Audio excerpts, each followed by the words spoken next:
नमस्कार, सत श्री अकाल, गुड मॉर्निंग। आज का जो हमारा टॉपिक होने जा रहा है बहुत इम्पॉर्टेंट है। हम आज बात करेंगे औरंगज़ेब की धार्मिक नीति के बारे में। इससे पहले जो भी मुगल के लेक्चर हुए मुगल हिस्ट्री के, उसमें सबसे पहले हमने एक अकबर की धार्मिक नीति की थी।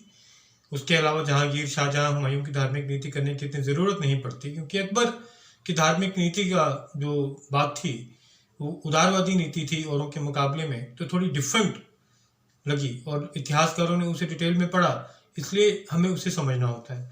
अब औरंगजेब पर आते हैं, हम औरंगजेब की बात करते हैं तो औरंगजेब की धार्मिक नीति को पढ़ना और समझना भी बड़ा इंपॉर्टेंट हो जाता है। और बहुत सारे प्रश्न, बहुत सारे क्वेश्चंस एग्जामिनेशन में आते हैं। लेकिन एग्जामिनेशन के अलावा जो आपकी प्रतियोगी परीक्षाओं में आप बैठते हैं, तो उसके अलावा भी उन प्रश्नों को अगर हम ना भी देखें, उनकी तरफ ना भी सोचें, तो औरंगजेब की धार्मिक नीति को पढ़ना और समझना बड़ा इंपॉर्टेंट हो जाता है। क्योंकि अगर हम देखें तो जो तराजू है, तराजू के एक पलड़े में हम अकबर को बिठाते हैं और तराजू के दूसरे पलड़े में हम औरंगजेब को बिठाते हैं। अकबर की पॉलिसी जो है उससे बिल्कुल उलट पॉलिसी जो है, उससे बिल्कुल विपरीत दिशा में औरंगजेब जा रहा है, ऐसा माना जाता है। यही बात बहुत सारी मैक्सिमम हिस्ट्री बुक्स में लिखी गई है। और औरंगजेब की जो इमेज है वो ये है कि वो एक रिलीजियस बाइगॉट था, कि उसकी जो धार्मिक नीति है वो कट्टरता में बिल्कुल रची बसी थी और उसी नीति का उसने अनुसरण किया। ये बात कुछ सीमा तक, कुछ हद तक सही प्रतीत होती है। लेकिन हम सिर्फ उसकी धार्मिक नीति को कि वो एक कट्टरता से भरी हुई नीति थी और अलग से रख लेते हैं, ऐसा हम नहीं कर सकते। क्योंकि कोई भी नीति जो होती है ना, खास करके जो रिलीजियस पॉलिसी होती है, उसको कभी भी किसी शासक की पॉलिटिकल आइडियोलॉजी और उस साम्राज्य के जो इकोनॉमिक सर्कमस्टांस होते हैं उससे अलग करके नहीं देखा जा सकता, बिल्कुल भी अलग करके नहीं देखा जा सकता। ये सब इंटरमिंगल्ड होती हैं, ये सब आपस में गुंथी हुई होती हैं, हम इनको एक दूसरे से निकाल नहीं सकते, ठीक है। और अगर इस एंगल से देखें, इस हिसाब से देखें, तो अकबर को पूरा उदारवादी कहना कि वो धार्मिक मामलों में बिल्कुल उदारवादी हो चुका था और बहुत ही धर्मनिरपेक्ष था, वो तो उसका एक प्रभाव या उसकी नेचर ही बन चुकी थी, ये कहना भी बिल्कुल सही प्रतीत नहीं होता। क्योंकि उसकी नीति को भी हमने बहुत सारे एंगल्स के साथ जोड़ के देखा। और औरंगजेब को एक धार्मिक कट्टर मुसलमान इस्लामी शासक बना देना, ये भी अलग से हम नहीं देख सकते। जो भी उसकी नीति रही है, हमें नजर आती है कट्टरता उसकी नीति में, लेकिन उसके लिए हमें उसके पूरे साम्राज्य का जो इतिहास है, जो उस 50 वर्षों का इतिहास है जब औरंगजेब ने रूल किया 1658 से लेके 1658 से लेके 1708 तक, जो औरंगजेब का ये सारा का सारा 1707 तक का इतिहास है, 1658 से 1707 तक का, उन सर्कमस्टांसिस को भी देखना पड़ेगा। क्या हालात चल रहे थे, क्या इकोनॉमिक पोजीशन थी, क्या पॉलिटिकल सिचुएशन थी, वो सब भी देखना पड़ेगा। और उसकी रिलीजियस पॉलिसी को हम उसी के संदर्भ में डिस्कस कर सकते हैं। अगर जेन्युइनली डिस्कस करना है, अगर न्यूट्रल होकर डिस्कस करना है, अगर बिल्कुल अगर हमें भेदभाव नहीं रखना है। अक्सर मैं देखता हूँ कई वीडियोस में, कई लेक्चर्स में, कि इतिहासकार जो होते हैं उनके व्यू पॉइंट्स को जो टीचर होते हैं यहाँ पर नहीं बताते, और नॉर्मली एक पलड़े को बहुत भारी बता दिया जाता है और दूसरे को बिल्कुल खत्म कर दिया जाता है। कुछ इस ढंग से इतिहास पढ़ाया जाता है, हिस्ट्री पढ़ाई जाती है। But I don't think so that is the right way, कि वो सही तरीका है। जो बात सामने नजर आती है वो बात तो आप रखें विद्यार्थियों के सामने, वो बात जरूर होनी चाहिए, लेकिन वो बात किस संदर्भ में थी वो संदर्भ भी क्लियर होना चाहिए, वो रेफरेंस भी क्लियर होना चाहिए। तभी बात जो है वो मेरे ख्याल में आसानी से समझ आ सकती है या अच्छे से समझ आ सकती है। तो औरंगजेब की धार्मिक नीति की आज बात करेंगे। तो मैंने लिखा है कि जनरल परसेप्शन जो है, एक आम धारणा जो है वो ये मानी जाती है कि वो एक रिलीजियस बाइगॉट था और धार्मिक तौर पे बुरा कट्टर था, सुन्नी कट्टर मुसलमान शासक था। तो हम औरंगजेब के साथ तो जोड़ रहे हैं कि वो एक कट्टर सुन्नी मुसलमान था, लेकिन ध्यान रखने बात तो ये है कि सभी मुगल सुन्नी थे, सभी मुगल जो थे वो सुन्नी मुसलमान थे। तो सभी जो है वो सुन्नी मत से जुड़ी हुई जो इस्लाम की बातें हैं, सभी उनको फॉलो करते थे। उसमें कोई औरंगजेब नई बात तो नहीं कर रहा, अगर औरंगजेब भी सुन्नी मुसलमान है तो उसके पूर्व बाबर, हुमायूं, अकबर, जहांगीर सभी सुन्नी मुस्लिम एम्परर्स, मुगल एम्परर्स रहे हैं जिन्होंने सुन्नी मत को अपनाया हुआ था। हाँ, कईयों ने उस सुन्नी मत को सर्कमस्टेंसेस के अकॉर्डिंग जो है थोड़ा अडेप्ट कर लिया था, जो हम अकबर की नीति में देखते हैं। औरंगजेब उसको बिल्कुल उसी तरह से फॉलो कर रहा है जिस तरह से वो फॉलो होना चाहिए, ये हम कह सकते हैं, ये हम कह सकते हैं। इस बात को इस ढंग से कहा जा सकता है। और जब वो उसी मत को, अपने धर्म को बिल्कुल उसी हिसाब से मानता है, उसी हिसाब से फॉलो करता है, और साम्राज्य में बिल्कुल कॉपी बुक रूल जो हम कह सकते हैं बेसिकली उसी के अनुसार जो चलना चाहता है, शरिया को बिल्कुल वैसा का वैसा ही पालन करवाना चाहता है वो अपनी प्रजा से, तो तब उसकी जो धार्मिक कट्टरता है वो जरूर नजर आ जाती है। और उसकी पॉलिसी एक रिजल्ट है कॉम्प्लेक्सिटीज का। पॉलिसी या नीति कभी भी सिंपल नहीं होती, जैसे एक व्यक्ति कभी सिंपल नहीं होता। औरंगजेब खुद बहुत ज्यादा पैराडॉक्सिस से भरा हुआ था, ये हम देखेंगे आगे जाके कि Aurangzeb was full of paradoxes and he was a very complex character. वैसे कौन सा मनुष्य नहीं होता, सभी होते हैं, ठीक है, every human being is a complex character.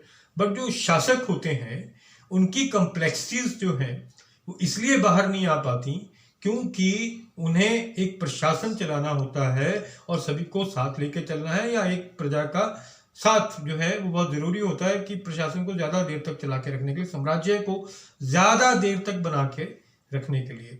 तो इसलिए उनकी कॉम्प्लेक्सिटीज कई बार बाहर नजर नहीं आती हैं।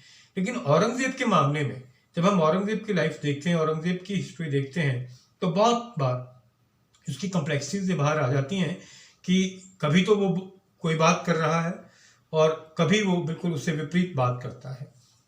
अकेली धार्मिक नीति की बात नहीं, बाकी नीतियों में भी, हम धार्मिक नीति में भी उसकी ये एग्जाम्पल्स लेंगे। तो इस प्रकार से उसकी जो धार्मिक नीति है, जो पॉलिसी है, वो हमें कॉम्प्लेक्सिटीज का रिजल्ट जो है वो नजर आती है।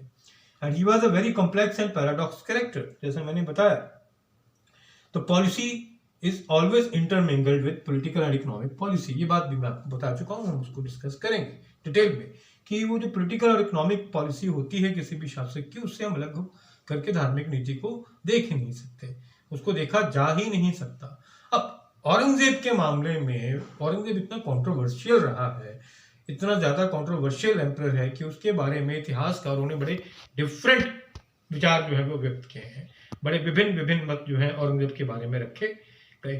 सर जदुनाथ सरकार जिन्होंने उसकी बायोग्राफी लिखी है, वो तो उसे एक रिलीजियस बैगट मानते हैं कि वो धार्मिक कट्टरता वाली उसकी नीति थी और दारुल इस्लाम वो बनाना चाहता था। दारुल इस्लाम में इस्लाम की धरती कि काफिरों को भगाकर, काफिरों को कन्वर्ट करके, जिसे वो काफिर समझता था, वो इस धरती को जहां पर वो रूल कर रहा है दारुल इस्लाम की शक्ल देना चाहता था कि जहां पर इस्लाम का ही बोलबाला हो। दूसरी तरफ हम देखते हैं सतीश चंद्रा जैसे इतिहासकार भी हैं जो इस बात का अनुसरण करते हैं कि उसकी धार्मिक नीति को हम बिल्कुल अलग करके नहीं देख सकते। उसकी धार्मिक नीति उस टाइम की पॉलिटिकल सर्कमस्टांसेस, उस टाइम की इकोनॉमिक कंडीशंस का परिणाम था। तो इस ढंग से दो विभिन्न मत हमेशा इतिहास में नजर आते हैं, लेकिन हम कई बार उन मतों को इग्नोर कर देते हैं। और आमतौर पर इतिहास में क्या होता है, हिस्ट्री में क्या होता है कि जो मत डोमिनेट कर जाता है, जो विचार डोमिनेट कर जाता है, वही आगे तक ट्रेवल होता रहता है। वही जब आगे तक ट्रेवल होता रहता है तो कहीं ना कहीं एक सही इतिहास की पहचान जो है वो खोने लगती है, एक न्यूट्रल हिस्ट्री जो है वो कहीं ना कहीं खोने लगती है। तो हम उसी एंगल में इस रिलीजियस पॉलिसी को भी देखेंगे। तो बात करते हैं औरंगजेब की धार्मिक नीति की डिटेल में। तो एक और बात मैं यहाँ पर कहना चाहूंगा कि जो भी हम बात करेंगे यहाँ पर उसके विभिन्न विचारों की बात करेंगे जो उसने बनाई अपनी धार्मिक नीति के अंतर्गत। उसने जो कुछ भी प्रजा को करने को कहा या जो सरकारी नीति थी, तो उसमें दो बातें आ सकती हैं, उसमें दो बातें आ सकती हैं। या तो वो नीति जो है, क्या हम उस नीति को पूरा का पूरा प्रो इस्लाम माने, प्रो इस्लामिक माने, या उसकी नीति को एंटी हिंदू माने। तो कुछ बातें जो थी उसकी वो हम प्रो इस्लामिक कहेंगे बेसिकली, कि इस्लाम धर्म में जो भी कहा गया है, जो भी शरिया में कहा गया है, जो भी शरिया में कहा गया है, शरिया में जो भी कहा गया है उसी के अनुसरण, उसी की अनुसरण कर रहा है औरंगजेब। तो उस नीति के उस बात को हम क्या बोलेंगे कि वो प्रो इस्लामिक है। लेकिन इसका मतलब, इसका अर्थ ये कतई नहीं है कि वो नीति एंटी हिंदू हो जाएगी। वो नीति एंटी जूस भी उतनी ही है, वो नीति एंटी क्रिश्चियंस भी उतनी रहेगी, वो नीति एंटी सिख भी उतनी ही रहेगी, वो नीति एंटी एनी अदर रिलीजन भी उतनी रहेगी, क्योंकि वो नीति जो है वो प्रो इस्लामिक है। वो बात जो हमें प्रो इस्लामिक है, तो प्रो इस्लामिक का अर्थ एंटी हिंदू नहीं हो जाता। और कई बार कहीं पर हमें अगर पॉइंट देखने को मिलता है कि उसकी नीति में कुछ बात ऐसी नजर आई है कि वो एक एंटी हिंदू नीति नजर आ रही है, हम सिर्फ उसी बात को एंटी हिंदू कहेंगे और हम उसकी बातों को, उसकी नीति की बाकी बातों को हम एंटी हिंदू नहीं कह सकते हैं। लेकिन वो भी एंटी हिंदू जो है उसके अलग अलग एंगल्स जो हैं वो हमें देखने पड़ते हैं, और उन एंगल्स में कई संदर्भ निकल के आते हैं, कई रेफरेंसेस निकल के आते हैं, और एक रेफरेंस जो है वो धार्मिक कट्टरता का है। एक रेफरेंस मैं फिर से रिपीट कर रहा हूं कि वो धार्मिक कट्टरता का है, लेकिन उसके साथ साथ बाकी इश्यूज भी ऊपर है, बाकी इश्यूज भी हमें नजर आने चाहिए। वो होते हैं लेकिन हम उन्हें कई बार इग्नोर कर देते हैं। बट इस बात को भी इग्नोर नहीं किया जा सकता कि एक सुन्नी मत की बिल्कुल पालना करते हुए, जिस ढंग से वो पालना कर रहा है, वो चाहता है कि मैं सिर्फ शरिया के मुताबिक ही अपना रूल करूं, तो उस हिसाब से वो जो नीति है वो एक कट्टर नीति तो बननी ही थी बेसिकली, है ना। उसमें से हम उसका जो है इसको इग्नोर नहीं कर सकते हैं, लेकिन बाकी सर्कमस्टांसेस भी कहीं ना कहीं रोल प्ले करते हैं। अब फॉर एग्जांपल हम बात करते हैं कि उसने नवरोज के फेस्टिवल पे बैन लगाया, band the festivals of Navroz, band, मैं यहाँ पे लिख रहा हूँ बैंड। उसने इस फेस्टिवल को, नवरोज का जो फेस्टिवल होता था, जो त्योहार होता था, उसको उसने बैन कर दिया। अब नवरोज के त्योहार का हिंदुओं से कोई लेना देना नहीं है, हिंदू धर्म से कोई लेना देना नहीं था। ये एक पारसी त्योहार था, ये एक शुद्ध तौर पर पारसी त्योहार था। और औरंगजेब से पहले, अगर हमें दिल्ली सल्तनत याद है, अगर विद्यार्थियों को दिल्ली सल्तनत याद है, तो हम देखते हैं कि बलबन ने भी, जो दिल्ली सल्तनत में गुलाम वंश में बलबन सुल्तान हुआ है, उसने भी जब अपनी नीति बनाई, राज्य संबंधी नीति बनाई, तो उसने भी इस त्योहार को, नवरोज त्योहार को बैन कर दिया था, बंद कर दिया था, और कहा था कि शरिया इसकी इजाजत नहीं देता, इस्लाम में इसकी आज्ञा नहीं है। तो नवरोज को बैन करना एक औरंगजेब की धार्मिक नीति का एक पार्ट, पहला पार्ट हम कह सकते हैं। अलग अलग पॉइंट्स हम लेंगे। पहला पॉइंट कह सकते हैं कि उसने नवरोज के फेस्टिवल को बैन किया, but the policy was, but this point was not anti Hindu, this was in relation with basically that Aurangzeb felt that he wants to rule according to Islam and Islam does not believe in the Nowruz festival. वो उसमें believe जो है वो नहीं करता है। दूसरी बात ये आ जाती है बेसिकली यहाँ पर that औरंगजेब ने अपनी धार्मिक नीति के अनुसार, जो धार्मिक नीति की वो पालना कर रहा है, उसने जो कॉइन्स थे, कॉइन्स के ऊपर जो कलमा होता है, जो लिखा जाता है, जो आयातें लिखी जाती थी, कुरान शरीफ से ली हुई कलमा कहा जाता था, उसने कहा कि इस सिक्कों पे कलमा नहीं लिखा जाएगा। अब इस पॉइंट का ना किसी और धर्म से लेना देना है, ना ही हिंदू धर्म से लेना देना है। ये एक नीति, जो धार्मिक नीति औरंगजेब की हम डिस्कस कर रहे हैं, उसमें एक ऐसा पॉइंट है कि उसने इसलिए ये बात को रखा होगा कि कलमा जो है वो कॉइन्स पे लिखा जाता है, कॉइन्स कभी गिर जाते हैं, कभी किसी के हाथ पड़ जाते हैं जो इस्लाम से संबंधित नहीं रखता, तो एक तरह से वो उसका निरादर हो सकता है, तो वहां पे कलमा लिखा होगा, तो ये बात उसे ठीक प्रतीत नहीं हुई। इसलिए उसने ये डिसीजन जो है वो लिया था अपने रिलीजियस पॉलिसी के अंतर्गत कि उसने कलमा को बैन जो है वो कर दिया कि ये लिखा नहीं जाएगा। And then we say that Aurangzeb was banned music, Aurangzeb banned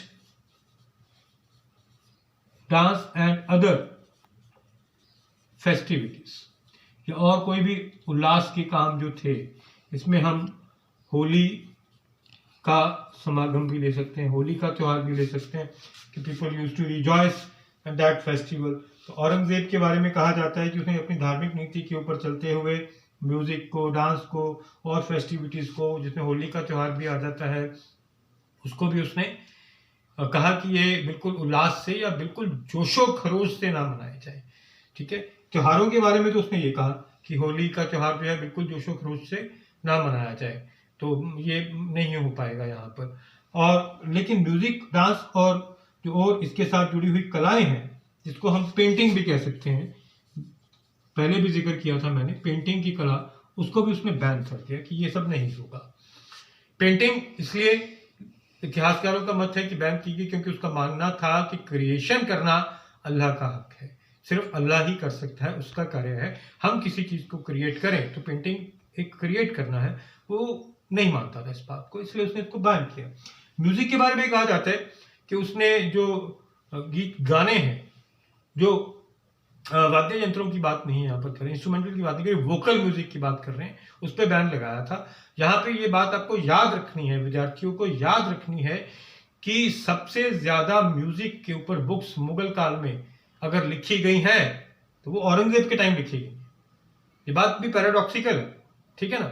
एक तरफ तो औरंगजेब म्यूजिक को बैन कर रहा है कि अब से राज दरबार में जो म्यूजिक फेस्टिविटीज पहले होती थी मुगल दरबारों में, वो नहीं होगी, वो बिल्कुल नहीं होगी। और दूसरी तरफ म्यूजिक के ऊपर, संगीत के ऊपर, शास्त्रीय संगीत के ऊपर जितनी किताबें जो हैं मुगल काल में की बात करें तो औरंगजेब के टाइम लिखी गई हैं, वो किसी और बादशाह के टाइम पे नहीं लिखी गई। और वाद्य यंत्रों का मना किया हो ऐसा इतिहासकार नहीं कहते हैं। औरंगजेब खुद एक बहुत अच्छा वीणा वादक था।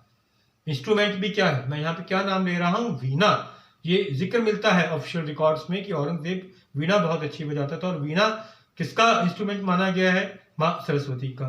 तो यहाँ पर तो उसकी एंटी हिंदू पॉलिसी नजर नहीं आती है बेसिकली, क्योंकि वाद्य यंत्र वीणा है उसका।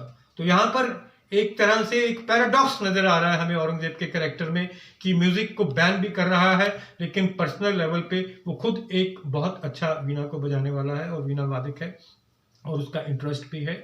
और पर्सनल लेवल पे वो वाद्य यंत्रों को बैन नहीं करता। कई है जो वाद्य यंत्रों का यूज कर रहे हैं उसके दरबार में, लेकिन पब्लिक डिस्प्ले वो बैन करता है। वो क्या बैन करता है, पब्लिक डिस्प्ले। तो एक धार्मिक नीति का पार्ट है, लेकिन इसके पीछे इकोनॉमिक रीजंस भी हो सकते हैं। इसके पीछे उसके आर्थिक नीति, जो आर्थिक दृष्टि से उस टाइम मुगल साम्राज्य खत्म होता जा रहा था, आर्थिकता बिल्कुल खत्म हो रही थी, ये बात हम डिस्कस करेंगे डिटेल में, और अर्थव्यवस्था डूब रही थी। तो वो भी एक कारण जो है वो कहीं ना कहीं उसकी इस नीति को लागू करने के पीछे रहा होगा, जरूर रहा होगा, ऐसा मैं मानता हूँ। तो अभी तो हम इसको कंप्लीट नहीं कर सकते। औरंगजेब की धार्मिक नीति को समझना बहुत जरूरी है, समझना ही चाहिए इसे, और एक इम्पॉर्टेंट टॉपिक है ये बहुत, औरंगजेब की धार्मिक नीति। तो उम्मीद करता हूं कि कल हम इसे कंप्लीट कर लेंगे, औरंगजेब की धार्मिक नीति को। और औरंगजेब की धार्मिक नीति जो आज हमने की, उसमें से टेक अवे क्या है, उसमें से क्या इंपॉर्टेंट पॉइंट निकल के आता है, that Aurangzeb was not as simple कि उसकी रिलीजियस पॉलिसी को बिल्कुल एक धार्मिक कट्टरता की नीति बना के उसे छोड़ दिया जाए, इतना इजी नहीं है, पैराडॉक्सिकल है, कॉम्प्लेक्सिटीज बहुत हैं, और वही चीज जो है उसकी धार्मिक नीति में उभर के आती है। लेकिन जनरलाइज्ड व्यू में हम जरूर कह सकते हैं दैट उसने रिलीजियस फैनेटिसिज्म की नीति को अपनाया, इसमें कोई भी शक नहीं है। Thank you very much. If you like the lecture, if you are liking the videos, kindly subscribe the channel History by Rakesh Pawar. Thank you. कितना हो गया?